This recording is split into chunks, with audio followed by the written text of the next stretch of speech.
Bonjour à tous, ici Mookie de Chandaga et bienvenue au premier épisode de Mookie Taben. Les deux premiers livres que nous allons voir pour cette série sont deux livres d'une même auteure, Sandhya Menon, et je vais parler de son premier et de son deuxième roman. Son premier roman s'intitule When Dimple Met Rishi et son deuxième roman s'intitule From Twinkle with Love. Yes, je l'ai eu! Ok, nous allons commencer avec When Dimple Met Rishi. C'était ma deuxième lecture de ce roman. Je veux d'abord dire que ce roman est très impopulaire sur Booktube pour plusieurs raisons. Pour le bien de cette vidéo, j'ai écouté quelques-unes des vidéos qui en parlaient en mal et je comprends, mais je le considère comme incompris. Oui, il y a des maladresses, mais c'est un premier roman et les debut novels ne sont pas toujours impeccable et parfait. Et c'est ça, mais si vous trouvez que je suis trop gentille avec ce roman-là, vous pouvez aller voir les autres vidéos, je ne vous en empêche pas. Cependant, comme je l'ai dit dans la vidéo prologue de Mookie Taben, pas de haine, pas de glorification, on accueille toutes les opinions contraires finalement, on accueille toutes les nuances. Je fais ça parce que personnellement, je ne comprends pas pourquoi on perdrait du temps à faire une vidéo sur un roman qui ne nous plaît pas. Voilà, c'est hors du chemin, je ne veux pas blâmer les gens qui ont pris leur temps pour faire une vidéo, pour parler d'un roman qu'ils n'aimaient pas. Peut-être que pour eux c'était important de ne pas faire perdre leur temps à leurs abonnés, c'est tout à fait louable. Mais je tiens à répéter que vous ne saurez pas mon opinion totalement sur ce livre, il y a du bon et du mauvais. Je l'ai bien aimé, oui, mais si je l'avais pas aimé, je trouverais quand même des points positifs à dire là-dessus. Roman de 380 pages, écrit par Sandhya Menon en 2017. J'ai chaud, je m'excuse. Il fait extrêmement chaud ici, même si on a eu de la pluie. Toute la semaine, il fait extrêmement humide. De quoi ça parle? C'est l'histoire de Dimple Shah, 18 ans, qui va devenir développeuse web et codeuse, ou encodeuse, je sais pas c'est quoi le mot, coding. Elle va faire du codage. Et avant, elle veut aller à InsomniaCon, qui est une école d'été à l'université de San Francisco, où elle va avoir la chance de soumettre un projet d'application qu'elle pourra peut-être présenter à son idole Jenny Lind. Rishi Patel, de son côté, est un garçon très traditionnel qui essaie de contrebalancer le fait que son petit frère n'est pas exactement le bon garçon indien et qui veut devenir ingénieur, mais il a une grande passion pour le dessin. Dimple et Rishi sont tous les deux américains d'origine indienne, précisément de Mumbai. Cependant, quand Dimple se rend à San Francisco, elle ne se doute pas que ses parents ont essayé d'organiser une espèce de rishta, mariage arrangé, rencontre fortuite entre Rishi Patel et elle. Et Rishi s'attendait à ce qu'elle soit au courant. Donc il l'aborde en lui disant « Bonjour future femme, j'ai très hâte de commencer ma vie avec toi. Good job Rishi !» Et Dimple réagit comme toute bonne jeune fille réagirait, elle lui jette son café glacé à la figure et s'enfuit. Parviendront-ils à échapper à ce mariage arrangé? Le style? Le style est inégal. Pendant les 200 premières pages, ça colle assez bien. Et à un moment donné, il y a quelque chose qui fonctionne plus. Je sais pas trop comment vous l'expliquer. Vous savez quand vous lisez un roman et que vous reformulez dans votre tête parce que vous trouvez que votre reformulation est plus jolie que ce que vous lisez. Parfois ça m'est arrivé en lisant le roman. Le style restait clair, il y avait des belles images, il y a beaucoup d'humour, j'ai ri plusieurs fois. C'est une langue contemporaine, on dirait pas que l'auteur s'est forcé à parler comme les jeunes. Dans les vidéos que j'ai vues sur ce roman-là, il y avait des complaintes selon quoi les personnages ne sacraient pas. C'est pas ma langue première, alors j'ai pas remarqué qu'il n'y avait pas de ça en anglais, mais je trouve pas que c'est pire. Je pense que c'est juste un choix. L'auteur a décidé de ne pas mettre de mots vulgaires dans son roman, et si vous êtes habitué, eh bien, c'est peut-être pas le livre pour vous. Je vais aussi inclure la narration dans le style parce que les deux sont assez reliés. Le narrateur est externe avec focalisation interne. C'est-à-dire que c'était à la troisième personne du singulier et qu'on a la vision de Dimple et la vision de Rishi. C'est pas un narrateur omniscient qui sait tout d'avance, on fait juste suivre la vision des personnages. Et parfois, le temps d'une phrase, on change de perception. L'état de Dimple est décrit alors que c'est la scène de Rishi et vice versa. Si je vous le lisais, vous y porteriez peut-être pas attention, ou si vous l'avez déjà lu, peut-être que vous n'y avez pas porté attention, c'est juste une déformation académique. Bon. Les personnages. Les personnages sont attachants et identifiables. Menon a fait des études en psychologie et ça paraît. On suit toute la gamme d'émotions. Il y a vraiment un gros travail qui a été fait sur la psychologie des personnages. Personnellement, je me suis beaucoup identifiée à Dimple parce que j'ai aussi du mal à balancer ma vie professionnelle et ma vie personnelle. Parfois, j'ai l'impression que je dois choisir entre les deux. On a accès à l'intériorité des personnages, alors leur personnalité est profonde et complexe. Dimple est du genre à suivre ses passions et à dire ce qu'elle pense, sauf dans certaines circonstances. Quand elle se sent menacée, elle se referme sur elle-même. Rishi est plus sage, plus terre à terre, mais aussi un grand romantique. Donc ça donne des très belles dynamiques entre les deux. Le choix des noms est significatif et j'adore ça. Dimple veut dire faussette en anglais et Dimple se sent plus américaine qu'indienne. Et Rishi est un prénom traditionnel qui désigne un sage, quelqu'un qui a la connaissance des Védas qui sont des textes sacrés. Très important, les personnages sont souvent guidés par leur choix et leur instinct et non par un quelconque destin. Quand l'auteur ne veut se concentrer que sur l'idée principale et sur l'intrigue, souvent les personnages passent en second plan. Mais dans ce cas-ci, les personnages sont guidés par leur choix, même si parfois il y a beaucoup de mentions que les personnages font quelque chose sans y penser. Je sais pas si c'est le destin ou l'instinct, mais je vais juste laisser ça là. Si vous avez quelque chose à dire là-dessus, sentez-vous libre de le commenter. Parfois, Rishi idéalisait trop Dimple, il la mettait sur un piédestal. Personnellement, je n'aime pas ça, mais si vous êtes plus jeune que moi ou que vous avez une âme beaucoup plus romantique, c'est sûr que vous allez apprécier. Fun fact, dans la littérature pour jeunes filles, il y a souvent l'héroïne et son exact opposé. L'exact opposé peut être une amie, une rivale ou un membre de la famille qui fait fi des conventions afin que l'héroïne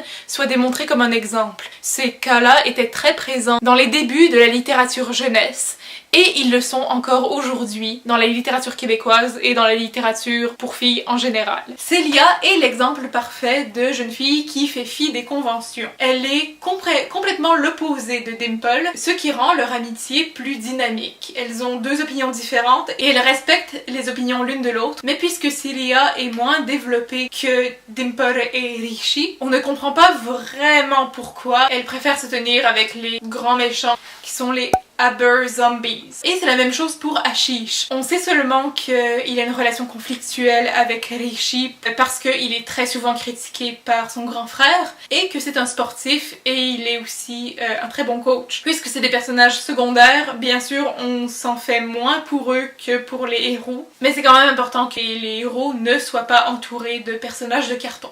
La relation entre la mère de Dimple et Dimple est très bien exposée au début et vers la fin, au milieu, ça perd en importance parce qu'on se concentre beaucoup sur Dimple et Rishi. Mais encore une fois, j'ai trouvé ça assez logique et identifiable parce que la mère de Dimple a une certaine vision de la modernité et Dimple en a une autre. C'est juste des confrontations d'idées et en plus Dimple a une grande gueule donc ça donne lieu à des très beaux conflits. L'idée de départ est assez bien vue, c'est-à-dire que les rôles sont inversés. Dans la littérature générale et dans les films en général, c'est la fille qui est plus traditionnelle ou coincée et c'est le gars qui est beaucoup plus libre. Regardez DDLG, Ramaya Vastavaya. Prenez tous les exemples que vous voulez, il y en a plein. Sur son site internet, Menon se défend d'avoir voulu amener une lumière positive sur le mariage arrangé. Mais puisque les personnages parlent beaucoup de Kismet, qui est l'équivalent du destin, j'ai l'impression que l'idée de Kismet vient annuler l'idée du mariage arrangé. Il y a eu quelques opportunités manquées. Par exemple, au chapitre 45, il y avait une belle opportunité de tétralogue entre Célia, Dimple, Rishi et Ashish. Un gros malentendu qui aurait pu se former. Le conflit a donc été désamorcé et j'ai trouvé ça dommage. Il y a donc quelques idées qui ont été laissées de côté, mais il y en a d'autres qui ont été complètement développées et c'est le but d'un roman finalement, de répondre à toutes les questions possibles. On pourrait avoir des idées d'activités très de base comme le cinéma, le parc, whatever people do on dates. Mais ces idées-là, je les ai trouvées assez originales. Par exemple, quand Rishi et Dimple doivent aller photographier certains éléments dans la ville, j'ai trouvé ça très original. Il y a aussi un Little Comic Con, il y a aussi une fête à laquelle ils assistent où est-ce qu'on apprend que Dimple n'en est pas à son premier rodéo. Il y a aussi un talent show vers la fin du roman. Bien sûr, toute l'idée de développer une application ensemble pendant InsomniaCon. L'histoire est assez bien rodée. C'est un film Bollywood sur papier. littéralement. Si vous êtes habitué à voir des films Bollywood, ce livre est absolument pour vous. Les 20 dernières pages traînent un peu parce qu'on sait ce qui va se passer. Livre Bollywood. Il y a quelques petites incohérences au niveau chronologique. Par exemple, Celia, à un moment donné, ne veut pas faire quelque chose que ses coéquipiers lui proposent. Elle en parle donc à Dimple et le soir même, Dimple et Rishi se rencontrent pour préparer leur projet pour le talent show qui est en lien avec Insomniacon mais pas tout à fait. Et Dimple fait référence à sa conversation à Celia comme la nuit dernière. Il y a quelques petites incohérences comme ça, mais si vous êtes plongé dans l'histoire, vous ne les remarquerez peut-être pas. Il y a aussi un emboîtement des idées assez intéressant. Au moment où Celia fait un commentaire, Dimple apprend une mauvaise nouvelle et là tout s'emboîte et tout s'en mêle et elle fait des liens qui ne sont pas forcément logiques mais dans sa tête à elle c'est logique entre sa relation avec Rishi et son but de devenir développeuse web. Et elle se rend compte que c'est pas compatible et elle panique. C'est super bien fait. Ça prouve que l'histoire a quand même une belle mécanique. Comme je l'ai dit plus tôt, il y a des thèmes, des idées qui ne sont pas exploités à 100%, mais il y a des réflexions intéressantes. Rishi qui critique l'exposition chrétienne en se présentant comme un témoin de Ganesha, j'ai trouvé ça intéressant parce que c'est vrai, il y a une grosse iconographie, un langage biblique très puissant au Canada, au Québec et aux États-Unis. Dimple qui a l'impression qu'elle doit toujours choisir entre l'amour et sa carrière, un thème avec lequel je me suis beaucoup identifiée. Il y a l'histoire des parents immigrés de Rishi et de Dimple. Les deux histoires sont similaires mais aussi très poignantes. Et finalement, il y a une image positive de la sexualité. C'est pas une très grosse scène, mais ça ouvre quand même un dialogue sur le fait que l'honneur d'une femme indienne ne repose pas dans son utérus. Dit la blanche. Oui, je sais. Les informations. Il y a plusieurs mots et phrases en hindi marathi qui est la langue de Mumbai. La jawab, je pense que c'est comme ça que ça se dit, qui veut dire sans réponse. Et la mère de Dimple lui dit « Akele uske kamare mein mat jana » ne va pas dans sa chambre toute seule. Thanks mom. Il y a des références à des dessins animés sur le Ramanaya, à des films Bollywood, dont Rabane Banadi Jodi. Il y a un survol de l'hindouisme et des traditions, mais c'est pas exploré en profondeur. Et aussi une mention des vêtements traditionnels, le kurta, le sari. En bref, il y a beaucoup plus de phrases en hindi marathi que de mentions de la culture indienne spécifiquement. Permettez-moi de vous en lire quelques extraits pour vous montrer un peu c'est quoi l'humour de Menon. Excusez mon accent. They walked to Little Gator Pizzeria side by side, the silence stretching on. Rishi was hyper-aware of everything. When the breeze blew, he could smell her shampoo, like coconuts and jasmine. Oh God, he'd just inhaled deeply, and now she was looking at him funny. Harry shrugged nonchalantly at Evan's comment, but his chest was puffed out, like being rich was something he'd built with his own two manicured hands. Extra. Personnellement, le titre me faisait penser à When Harry Met Sally ou à Jab Harry Met Sejal. Subtilité. Alors au début, je ne voulais pas lire le livre parce que aucun des deux films ne m'attire. J'adore la page couverture. J'aime la confrontation entre la modernité, les États-Unis et tout ça, qui est représentée par le verre qui fait penser un peu à Starbucks, et la tradition et l'Inde qu'on peut voir avec le mehendi. Je sais pas si vous pouvez le voir parce qu'il y a l'étiquette ici, là, le mehendi. Le quatrième de couverture est assez drôle, même si c'est pas la même fille sur les deux couvertures. Vous pouvez jouer au jeu des 7 erreurs. Comme je l'ai dit au début de la vidéo, il est assez connu sur YouTube de manière positive et négative. Personnellement, les commentaires négatifs m'ont un peu gâché ma deuxième lecture, donc je me suis forcée encore plus pour apprécier le livre. Mais je comprends que ce n'est pas le genre de tout le monde. Et c'est pourquoi je vous dis, portez attention à ce que je vous dis, mais allez voir par vous-même. Si l'histoire vous intéresse, rien ne devrait vous empêcher de lire le livre et de l'apprécier. Et comme je l'ai dit, c'est un debut novel. Je veux pas trop taper sur les doigts de Menon. Je pense qu'elle a voulu rester dans un cadre assez rassurant. Donc une histoire à la Bollywood, une histoire assez simple, ce qui est tout à fait louable. Peut-être aussi que le choix de narration avec deux points de vue différents était un gros défi pour un premier roman. Mais c'est juste ce que je pense en tant qu'écrivaine et lectrice. Et en avant maintenant pour From Twinkle with Love, livre de 330 pages écrit lui aussi par Sandhya Menon en 2018. De quoi ça parle? C'est l'histoire de Twinkle Mehra qui veut devenir réalisatrice pour raconter des belles histoires, explorer des univers, parler de l'histoire des petites gens, des gens qu'on n'entend pas souvent, et montrer au monde ce qu'une fille d'ici peut faire. Yes, you go girl! Mais elle n'a que 16 ans. Lorsque Sahil, qui est le frère jumeau de son crush Neil, vient lui proposer de produire pour elle un film pour le Midsummer Night Art Festival, qui est une espèce de festival organisé par leur école, elle accepte tout de suite afin de rentrer dans la grande clique qu'elle appelle les Silk Feathered Hats, en référence à Shakespeare, à ce qu'il paraît, pour regagner l'amitié de sa meilleure amie d'enfance qui est devenue un membre des Silk Feathered Hats, alors que Twinkle se considère comme une groundling. Je sais pas exactement à quoi ça fait référence, ground, sol, donc quelqu'un qui reste au sol. Cependant, plus Twinkle se rapproche de Sahil et apprend à connaître la grande clique, plus Twinkle se rend compte que la réalité est bien plus belle que celle qu'elle s'imagine.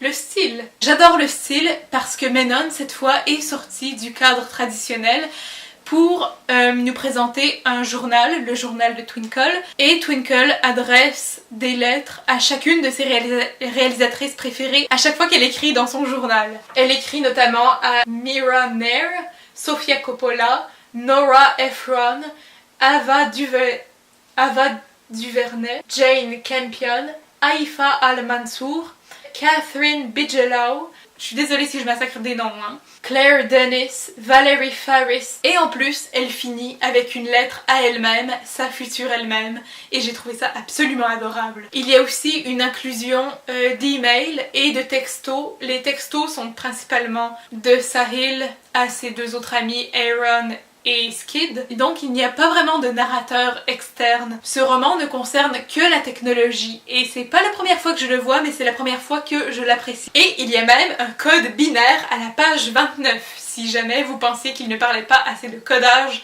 dans When Dimple Met Rishi. J'aime beaucoup le blog de Sahil parce que ça nous donne le point de vue de Sahil, et Sahil donne des surnoms aux personnes de sa vraie vie, et il a surnommé Twinkle Sparkle. Il y a aussi des inventions de mots comme grab, c'est un mot valise entre great et fabulous qui donne grab. C'est un peu bizarre quand on lit pour la première fois, mais c'est assez drôle. Et il y a aussi Friday pour Friday. Mais il y a aussi quelques petites choses que je n'ai pas comprises, comme ceci.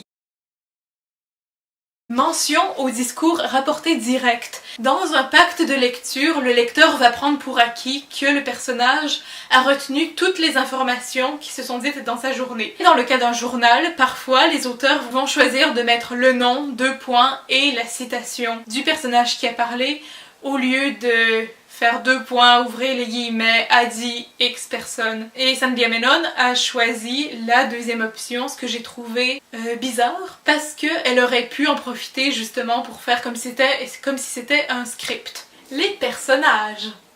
Je me suis plus identifiée à Dimple qu'à Twinkle, mais j'ai trouvé que Twinkle était plus réaliste que Dimple. Je vais essayer de pas trop les comparer, Étoile m'avait demandé de pas les comparer, je vais essayer super fort. Mais quand même, il y a un parallèle assez intéressant à faire. Twinkle a 16 ans et Dimple en a 18. Dimple est considérée comme quelqu'un qui sait déjà où est-ce qu'elle s'en va, elle est très straightforward et tout ça. Et elle ne fait pas souvent d'erreurs. Elle en fait une grosse majeure, mais c'est jamais central, alors que Twinkle fait des choix et on est obligé de la suivre dans ces choix-là, même si nous, qui sommes plus vieux et plus sages et des observateurs externes, savons qu'elle s'en va dans la mauvaise direction. Et j'ai trouvé ça très engageant, très réaliste. Twinkle est un personnage sympathique parce qu'elle traverse des périodes assez difficiles pour une adolescente / jeune adulte. Par exemple, sa mère est peu présente, elle est souvent fatiguée. On parle pas vraiment de dépression, mais ça s'en rapproche.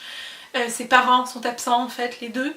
Sa meilleure amie d'enfance s'éloigne peu à peu d'elle. Elle ne sait pas comment parler à son crush. C'est des étapes qui, à cet âge-là, peuvent sembler majeures, mais quand on les regarde de loin, nous paraissent vraiment insignifiantes. Mais parce qu'on est vraiment dans la tête de Twinkle, on se rend compte que ça prend des proportions assez gigantesques. Et c'est pourquoi j'ai trouvé que Twinkle était un personnage plus attachant, mais auquel je me suis moins identifiée que Dimple. Et au contraire, puisqu'on avait beaucoup moins accès à la mentalité de Sahil, on n'avait pas le même développement que Rishi. Sahil est maladroit parfois, il n'aime pas se faire comparer à son frère et il est aussi un groundling comme Twinkle. Ces caractéristiques-là en font des personnages beaucoup moins complets et donc auxquels un public beaucoup plus jeune peut s'identifier finalement. Les amis de Sahil, Aaron et Skid, ont beaucoup de place, pas beaucoup de développement, mais ils ont quand même eu une fin heureuse. Victoria était personnellement l'une de mes favorites parce qu'elle nous permet de voir le point de vue de Anna, qui est la nouvelle meilleure amie de l'ancienne meilleure amie de Twinkle, et aussi celui de Maddie.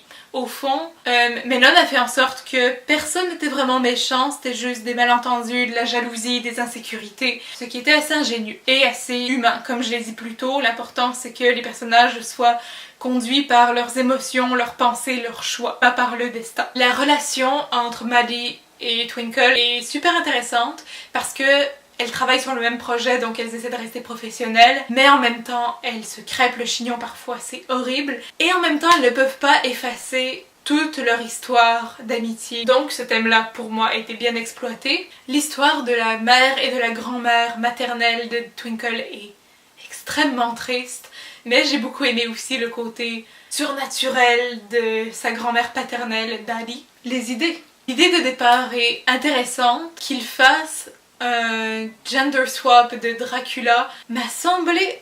Je sais pas, j'aurais pas choisi ce film-là, surtout si Twinkle veut raconter une histoire de petites gens. Elle décrit jamais le film, et aussi il ne parle jamais de script. Je sais pas ce qu'ils ont fait, mais il n'y a jamais mention de « Ah, il faudrait l'écrire » ou « Il faudrait au moins mettre les répliques de Dracula sur papier ». Je sais pas, j'ai pas vu le film, mais je sais pas quel message ce film-là contient pour que Twinkle se dise « Ah, c'est exactement l'histoire que je veux raconter, c'est exactement ça que je veux prouver au monde, que je suis capable d'inverser les rôles dans Dracula ». Il faudrait que je voie le film, finalement, c'est ça que ça veut dire. Il y avait moins d'idées originales de lieu où les couples pouvaient se rencontrer comme dans When Dimple Met Rishi. Parler de la mère qui est le mal du pays, j'ai trouvé ça génial parce que ça vient renforcer le fait que Twinkle ne se sent pas intéressante, elle ne se sent pas assez bien pour le monde dans lequel elle vit et elle veut devenir quelqu'un d'autre. La rivalité entre les frères était moins évidente, mais on voyait beaucoup plus le côté de Sahil, ce que ça lui faisait,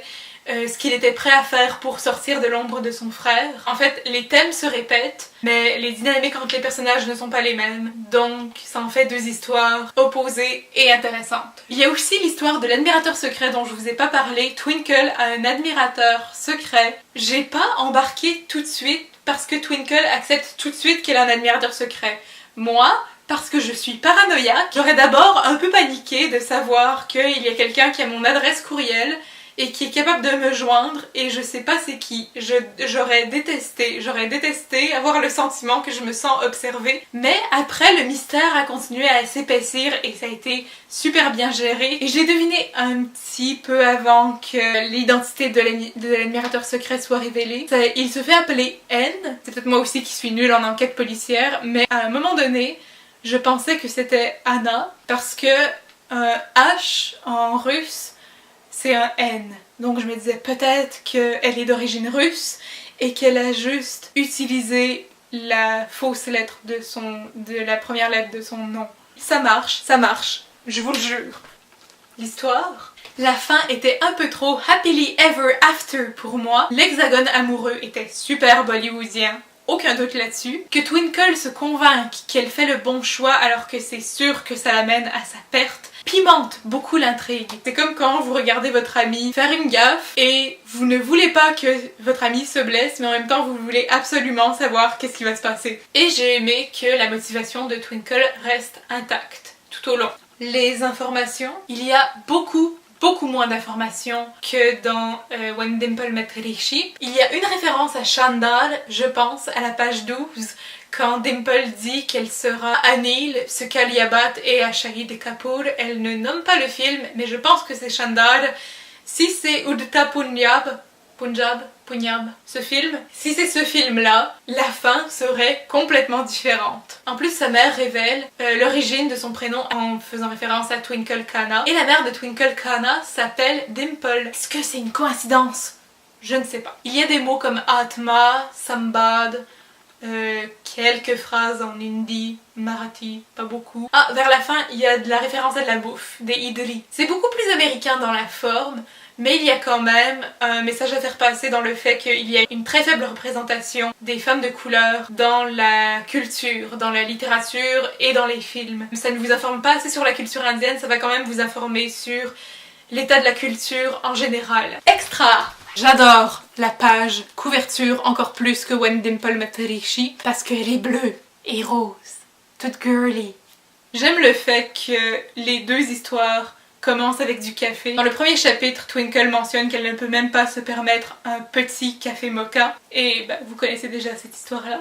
À la fin, la page de remerciements, Menon mentionne le lecteur. Elle le fait aussi dans When Dimple Met Rishi. Et j'aime beaucoup ça, je me sens interpellée par ces remerciements-là parce que d'habitude c'est des gens qu'on connaît pas, mais quand elle dit vous, lecteur qui avait pris le temps de lire ce livre-là, je suis comme oh, c'est bien cute. Pour conclure, premier roman, Dimple. Deuxième roman, Twinkle. Troisième roman, Pimple. Simple.